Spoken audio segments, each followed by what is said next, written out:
Pushkin out to sit.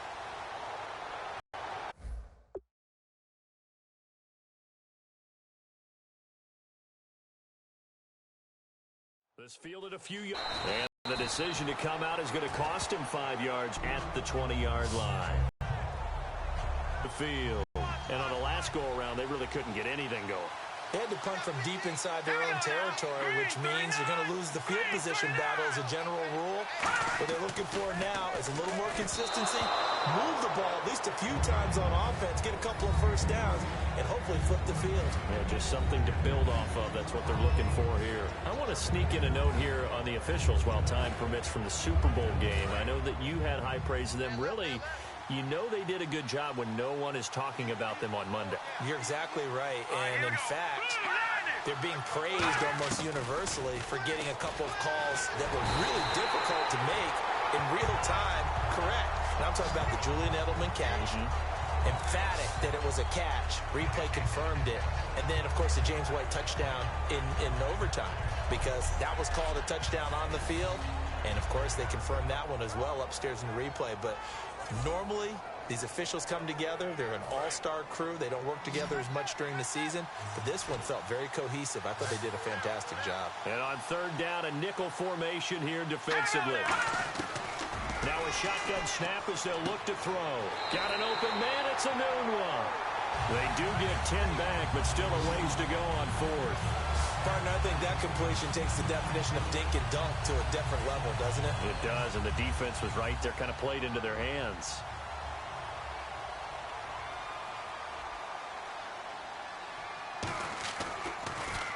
And he deserves a bronze leg as he gets this one away.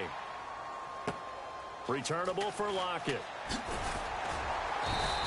A good return there. Call it 13 yards. And it'll be Seahawk football, 1st and 10. Here's Russell Wilson in the Seahawk offense now getting set to go again. And the passing game, I mean, look at the numbers. It's fallen off. When a team is struggling, sometimes you look at the quarterback. When the quarterback starts to struggle, who goes over and picks him up? Yeah, that's always a big one, isn't it? Usually, there's a quarterback whisperer somewhere. And what I mean by that is, whether it's an assistant coach, whether it's one of his best friends on the team, someone that can get in his ear, get with him and say, all right, well, man, what do you need? What's going on here? So he's one person he can lean on. He's going to have to lean on that guy right now. And on the outside, they're playing press coverage. In the slot on the right is Graham. On second down, Wilson. And that is incomplete here. But there was no trace of nervousness there. He was able to diagnose that play from his linebacker position, stay in excellent coverage, and bat the ball away. So now a 3rd and 12 with an extra defender here in the secondary, a nickel look. Here's Wilson. And Wilson's going to be intercepted a 3rd time. Picked off by Buster Screen. And his guys will take over at their own 44-yard line. Well, I think it's safe to say that the third quarter's not been a whole lot of fun for him. A couple of interceptions thrown. He seems to be a different man here in the second half. Forte, the lone running back. Here's Paddock. And complete over the middle. Safarian Jenkins. 12 yards on the pickup. That's good for a Jets first down. That throw has to be a quarterback's dream, doesn't it? Big tight end, sight lines for him. And when they show their numbers back to the quarterback, when they sit down right there, that should be pitch and catch. On first down, this is Forte.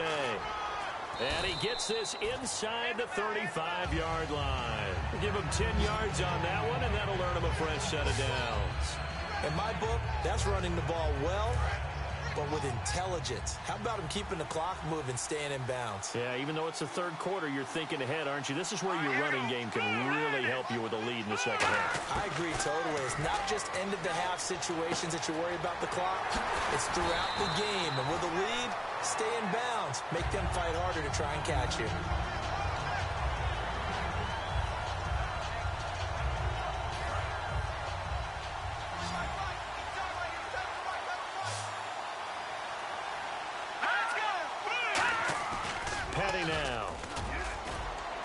He's got time. He's going to let it go deep for the end zone. And not only did he drop it, he dropped it in the end zone. When teams take shots at the end zone, you got to defend it the same way you would defend the first down sticks. You defend the goal line exactly the same way. They can't cross that. You play through the receivers. On that play, that's exactly what they did and batted it away. On 3rd and short, they'll try and pick it up through the air. And he finds Safarian-Jenkins. Give him 3 yards and a fresh set of downs. And Brandon, from our time in college football, where receivers weren't running the traditional NFL route tree, one thing they did learn, find open areas, find soft spots, and set up and catch the ball. And I think we just saw that there. Yeah, we saw that indeed, picking up the first. He'll get it inside the red zone, but only for a couple down to the 19. Earl Thomas in on the stop. Well, praise has to go to the guys on the offensive line because they've had a very nice, productive day running the football. How about that poor defensive line? They've been knocked around the entire game, and while they slowed them down on that run, can they continue to do so? Because they haven't had much success throughout this ball game. He'll drop to throw. Left side complete. Safarian-Jenkins. 5 yards on the pickup, and just like that, it's 3rd down. How about the timing on that one? Boy, they were in sync, weren't they? 3-step drop, ball's out of his hands, right to the tight end. Nice completion, just like they do it in practice. Trying to keep the drive going here. This is play number 7 on 3rd and 2. Now back to throw. Caught, Safarian-Jenkins, right side. And he picks up the first as he's able to take it down to the 7-yard line. And there's a completion to the tight end. And look at the size of these players nowadays. At that spot, 6'4", 6'5", and up. A lot of guys used to be basketball players, somehow came back to football. That's really good for the game of football. You're getting better athleticism, great hand-eye coordination. Back now here on EA Sports. It's been a very hotly contested game to this point. Just a field goal separating these two teams as we get set for the 4th quarter.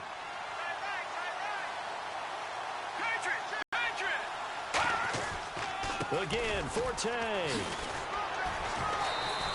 7 big yards on the carry there to get him within range of the goal line with 3rd down upcoming.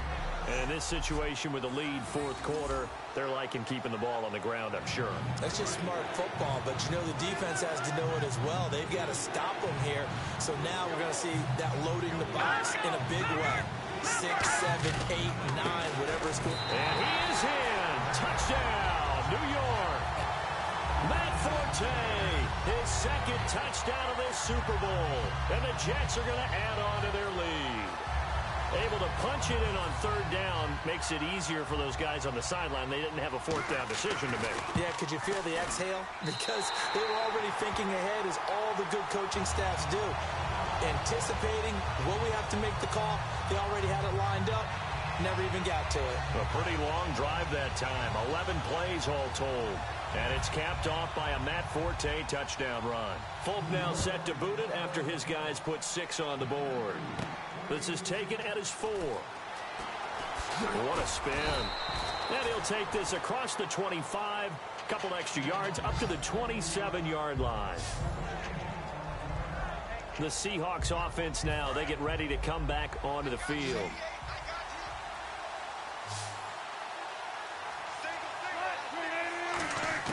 They go back to the air here after the INT. They'll lock it with a grab over the middle. 20 yards on the pickup there. And the Seahawks are going to have a 1st down. Never make the mistake that the slot receivers, especially the little guys like we're watching here, are just quicker than fast. A lot of them combine quickness and speed, and they catch a lot of footballs, as we just saw there. They go play action here on 1st down. He couldn't quite hold it. Got hit. Ball pops out. Incomplete. It looked like they had something there, but I think that he was thinking about running with the football before he actually hauled it in, and that led to a big drop. So 2nd and 10 here. Looking to jam the receivers at the line here. Press coverage look defensively.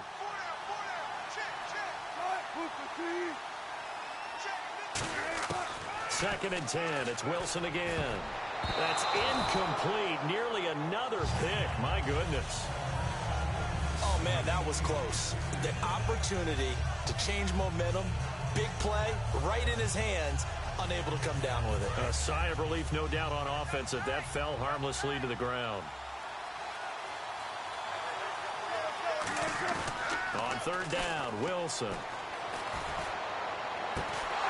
And he couldn't hang on to it through the contact. Incomplete. Whenever I see a drop like that, I have to kind of take a step back and check myself a little bit. So used to seeing those big guys make big-time spectacular plays that when they drop one, I have to remind myself, we ask a lot out of these guys. Block and catch the football. And look at this, another fake. And this is incomplete. A huge gamble, and it does not pay off. Well, not only did they try to fake it, they put the ball in the arm of their punter, and it didn't work out. Not the quarterback. No. The punter. Oh, yeah. Yeah, Risky. And it's so funny because when it works, genius. When it doesn't work, not so smart. Not so genius. In this case, not so genius. I do admire that he went for it. Just a yard on the pickup there, and it'll bring up a 2nd and 9. The fourth quarter here, they've got the lead. They want to keep it on the ground. That's what they're doing. Smart football. Keep the clock grinding. Keep it going. But you got to figure now, they're going to see more people stacked up at the line of scrimmage as they try and bleed it out. They stay on the ground. Forte again. And for one of the first times tonight, he's going to be held up at the line of scrimmage. And credit the tackle to Cliff Averill. And the line to gain here is the 37 on third down. Marshall, the lone receiver on the left side. Petty now. Dumps off to Powell. And he gets it to the 32. Good enough for a first down. Give him 12 yards on that one. It earns him a fresh set of downs. And that pickup of a first down, that's going to leave a mark because they really needed to stop them there, didn't they? It's so frustrating. Defensively, you're a play away from getting that football back here. Down late. Tough. Now they've got to find a way to create a turnover or takeaway. Otherwise, this one will probably get away from them. Give him 8 on the play, and that'll bring up 2nd down. He had time, was able to survey the field and find a soft spot in that zone coverage. And that's where it gets difficult for a defender, Brandon. You go to your spots on the field that you have to cover, and when the offense finds an area that you're not in, that's where they throw the football. And no escaping this time as he'll go down. They got him for a sack. Mike Morgan in there to get him for his 2nd sack of the night. Man, he got in there so quickly, Charles. What could the offense have done to adjust and account for that? But what you're hoping is that you figure out and you see and get a clue that maybe there's going to be some pressure coming at you, and you change the blocking schemes. Maybe you go to max protection. The biggest ones, maybe you bring your running back in to try and keep you clean. But in that case, that didn't happen. 0 accountability, and a sack resulted.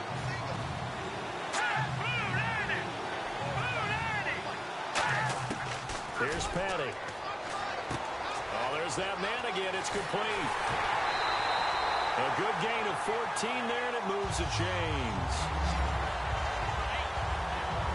He's played a great game. It continues right there, even with this lead, confident to throw the pass and have the reception made. There's no doubt who the leader of their team is there? There's no doubt who they want to ride all the way to the finish. Because strategy would tell you, run the football, run the clock down. Instead, they're letting him throw it because they feel that confident in what he's getting done. And they go the wrong way here. Knocked back to the 20. A loss of a full 3 yards, and now it's 2nd down.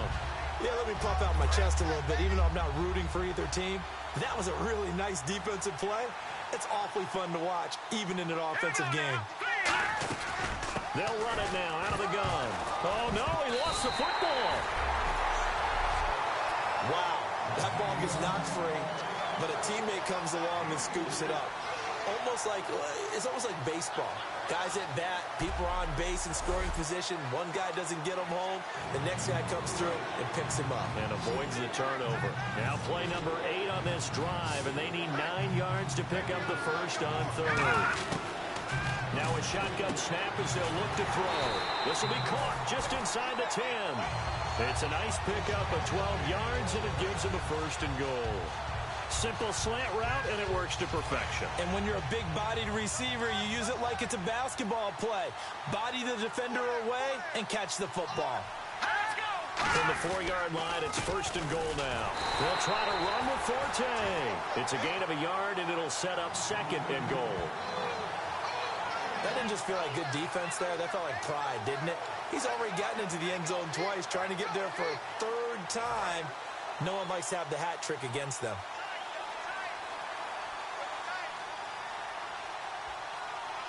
They come up in an offset eye. They'll run with Forte. And he'll get blown up behind the line of scrimmage. Back at the 6. He lost 2 there, and it's 3rd down. He's had a big game tonight, and while no one's going to be overly concerned about that last play, you also know that the offense coordinator does not want to see that happen again. They want to get back to doing what they've been doing all game long.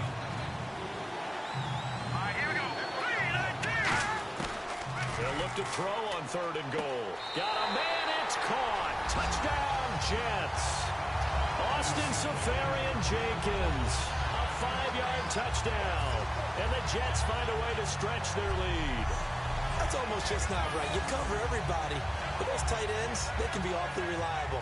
Very reliable. The defense just has to hate those guys. This drives them crazy because oftentimes you can't match up with them. They have either with size, speed, or maybe even just strength. That one in the books as a 12-play drive. And it's finished off by a New York Jets touchdown. Folk now set to boot it after block at the return. Ooh, with a juke. And he'll take this up past the 20 and down at the 22-yard line. And out now come the Seahawks. And last time out, went for it on 4th down, turned it over, gave them great field position, turned into 6 points, so they've got to recover here, Charles. It's amazing what one decision can do in the chain of events, right? The decision to go for it on 4th down. Caused all of that. It caused every bit of it, but it showed confidence. Hey, I've got confidence in you guys. Go pick it up for them. Didn't happen. Also showed confidence in the defense. They didn't pick up their end of the bargain, so now they've got to come back out and start over and rebuild that confidence. Now it's Wilson. And Graham's got it over the middle. And they'll get 9 there as that sets them up better for 3rd down. They gave up the completion there, but this is what zone defenses count on. Catching the ball and not much run after the catch. So here we go, a 3rd down after the 2nd down pass completion. On 3rd and 1, Wilson. Drops it underneath for Walls. And he's got the first before he's brought down at the 39-yard line. There are a lot of tough routes to try and cover. When you see a runner come out of the backfield and run this angle route, looks like they're going to the flat, and then they put their foot in the ground and cut back sharply inside, not easily covered. And then when they catch it, good momentum built up by them as well. And able to pick up the first. It's a gain of 5 on the play, and it'll be a 2nd down. When you call a wide receiver screen, no matter how many blockers you get in front of the guy that catches the ball, there's still an aspect of the guy catching it, turning into a runner, breaking tackles and creating his own yardage, and he just did on that play. To throw again is Wilson. It's caught outright by Graham. And he eventually goes down, but not before reaching the 30-yard line. A good pickup there, 26 yards. When you're playing a quarterback with some experience and some moxie, you enter the danger zone when you decide to blitz him, because if he's able to diagnose as he did on that play, he can hurt you downfield. He reads defenses so well, doesn't he? He really does, and the best part about that play for him. And for the 4th time tonight, it's an interception. Picked off by Marcus Gilchrist. And he's going to get this one to the 23-yard line. Well, you're trailing. It's the 4th quarter, and you've got to throw the football. But the defense knows this, too. So they're just going to sit back, bring in an extra defensive back or two, the old nickel or dime strategy, Brandon, and wait for you to put that bad boy up for grabs. And this one winds up being intercepted. The Jets offensive unit ready to get going here. And they will simply, Charles, be looking to duplicate what they did last drive when they were able to push it in for 6. And they hope it'll be that easy, right? To be able to take exactly what happened before